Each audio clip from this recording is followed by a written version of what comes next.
नमस्कार। आपके YouTube channel सेविकाओं की आवाज में आप सभी का स्वागत है। आज पटना से एक बहुत ही बड़ा आदेश जारी हुआ है डंडा अधिकारी के द्वारा पटना के, और ये ठंड के प्रकोप को देखते हुए उनका आदेश जो है आंगनबाड़ी केंद्र और स्कूली सभी बच्चों के लिए जारी हुआ है। अब ये अजीबो गरीब आदेश क्या है, यह कितना प्रभावी होगा, इसके बारे में मैं आपको पूरी जानकारी दूंगी, क्योंकि ठंड बहुत बढ़ गया है। छोटे नवजात बच्चे यानी 3 से 6 वर्ष के बच्चे आंगनबाड़ी केंद्र पर आते हैं। ऐसे में ठंड में वो कैसे आंगनबाड़ी केंद्र पर बैठ सकते हैं? तो इसी को लेकर डंडा अधिकारी के द्वारा जो आदेश जारी किया गया है कि 2 जनवरी से 12 जनवरी तक आंगनबाड़ी केंद्र बंद रहेंगे।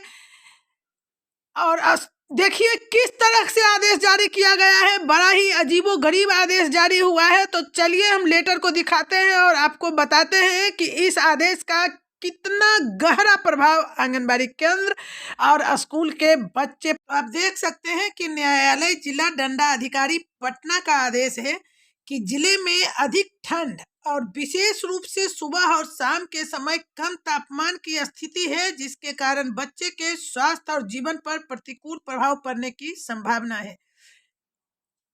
अतः मैं डॉक्टर चंद्रशेखर सिंह, जिला डंडा अधिकारी पटना, भारतीय नागरिक सुरक्षा संहिता की धारा 163 के तहत जिले के सभी निजी सरकारी विद्यालयों, प्री स्कूल एवं आंगनबाड़ी केंद्रों सहित में सभी कक्षाओं के लिए शैक्षणिक गतिविधियों पर पूर्वाह्न 9 बजे से पहले एवं अपराह्न 4 बजे के पश्चात। अब देखिए उन्होंने आदेश जारी किया है ठंड को देखते हुए, लेकिन इसीलिए मैं बता रही हूँ कि बड़ा गजब का आदेश जारी हुआ है। इन्होंने लिखा है कि शैक्षणिक गतिविधियों पर आंगनबाड़ी से लेकर स्कूल के सभी कक्षाओं के लिए, प्री स्कूल यानी कि जिसमें 5 क्लास तक पढ़ाई होती है उस स्कूल के लिए और आंगनबाड़ी के लिए आदेश जारी हुआ है कि 9 बजे से पहले और 4 बजे के बाद उनकी शैक्षणिक गतिविधियों पर प्रतिबंध लगाता हूँ। अब आंगनबाड़ी केंद्र 9:30 पर खुलते हैं और ये 9 बजे से पहले की बात कर रहे हैं, तो आंगनबाड़ी पर इसका क्या प्रभाव पड़ेगा? और यहाँ लिख रहे हैं अपराह्न 4 बजे के पश्चात यानी 4 बजे के बाद। तो 4 बजे के बाद आंगनबाड़ी केंद्र खुला ही नहीं रहता है और 9 बजे से पहले भी आंगनबाड़ी केंद्र नहीं खुलता है। तो इस आदेश का क्या मतलब हुआ?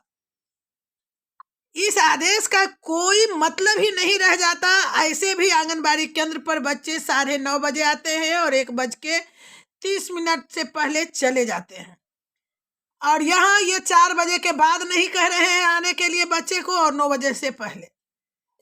तो इसका कोई औचित्य ही नहीं रह जाता है। ये आदेश किस लिए निकाला गया है, इसका कहीं से कोई अर्थ ही नहीं निकलता। आप देख सकते हैं लिखा हुआ है कि शैक्षणिक गतिविधियों को पुनर्निर्धारित करेंगे। प्री बोर्ड और बोर्ड की परीक्षा हेतु संचालित किए जाने वाली विशेष कक्षाओं जो है या परीक्षाओं का संचालन इससे मुक्त रहेगा। उपर्युक्त आदेश पटना जिला के दिनांक 2/1/15 से 2/1/25 से लागू होगा और 6/1/25 तक प्रभावी रहेगा। इसका कोई प्रभाव न तो स्कूल पर पड़ेगा न आंगनबाड़ी पर पड़ेगा। ये कहाँ से आईएएस पढ़ के आए हैं जो इस तरह का आदेश जारी कर देते हैं? एक बार ये शायद फिर से अगर देख लें तो ज़्यादा बेटर रहेगा कि इसका कहीं से कोई अर्थ नहीं निकला और आंगनबाड़ी या स्कूल के लिए किसी भी तरह का आदेश से कोई प्रभाव नहीं पड़ा। तो आप लोग को समझ में आ गया होगा कि ये बड़ा ही अजीबोगरीब आदेश निकला है, जिसका कोई महत्व ही नहीं है, जिसका कोई मतलब ही नहीं है। चलिए इसी तरह की खबर लेकर हम आपके पास आते रहेंगे। अगले वीडियो में हम फिर मिलते हैं, तब तक के लिए